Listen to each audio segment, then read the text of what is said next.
क्या आपने कभी सोचा है, रास्ते में चलते समय जब कोई मंदिर सामने आ जाए तो क्या हमें रुककर हाथ जोड़कर प्रणाम करना चाहिए या बिना देखे आगे बढ़ जाना चाहिए? क्या ये केवल एक परंपरा है या फिर वास्तव में इसमें छुपा है हमारे जीवन को बदल देने वाला रहस्य? दोस्तों, यही रहस्य हम आपको आज बताएंगे एक अद्भुत कथा के माध्यम से, जो न सिर्फ आपके मन को छू लेगी बल्कि आपके जीवन को भी दिशा देगी।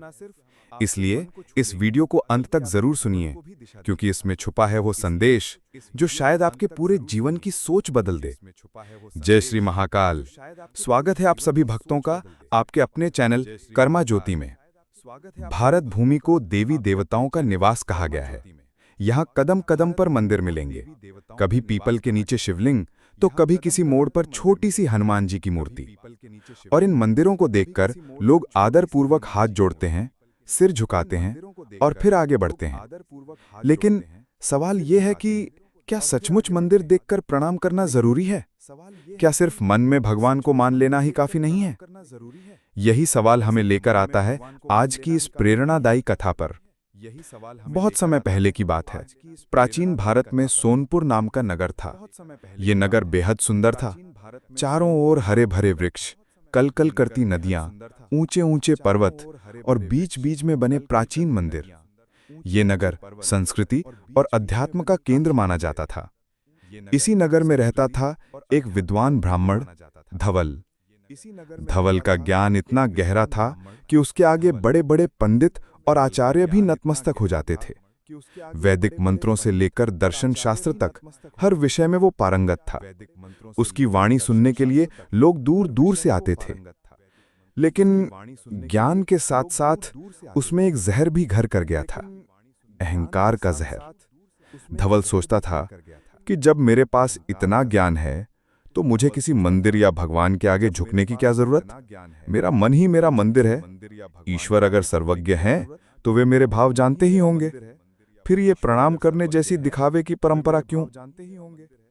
मंदिर के सामने धवल का व्यवहार। हर दिन धवल अपने गुरुकुल से घर लौटता था।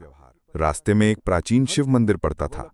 नगरवासी जब भी उस मंदिर के सामने से गुजरते, वे रुकते, हाथ जोड़ते और श्रद्धा से ओम नमः शिवाय कहते। कुछ लोग तो कुछ पल वहीं बैठकर ध्यान करते और फिर आगे बढ़ते। लेकिन धवल वो मंदिर की ओर देखता तक नहीं, सीधा निकल जाता। ना कोई प्रणाम, ना हाथ जोड़ना। उसे लगता कि यह सब केवल अंधविश्वास है।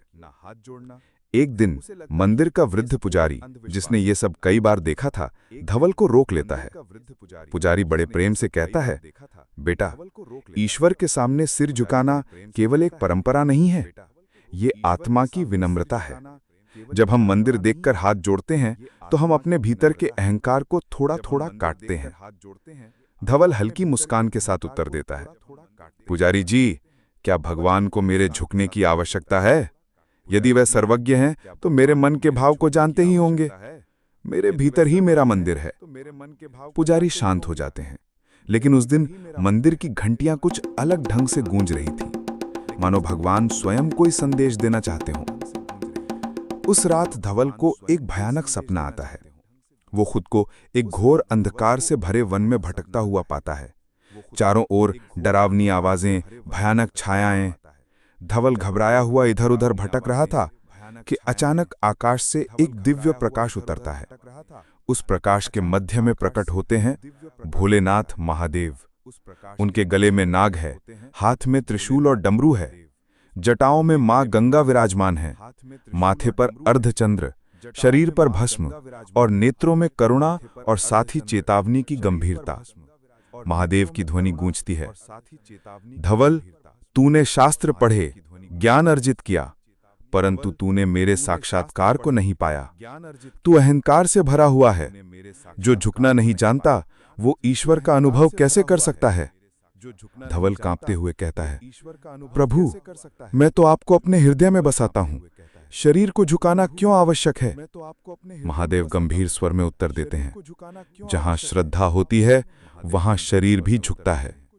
अहंकार से भरा मन जब तक विनम्रता को नहीं अपनाता, तब तक उसे दिव्यता का अनुभव नहीं हो सकता। मंदिर देखकर झुकना केवल एक क्रिया नहीं, बल्कि आत्मा की विनम्रता है।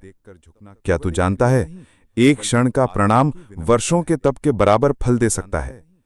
धवल की आंखों से आंसू बहने लगते हैं।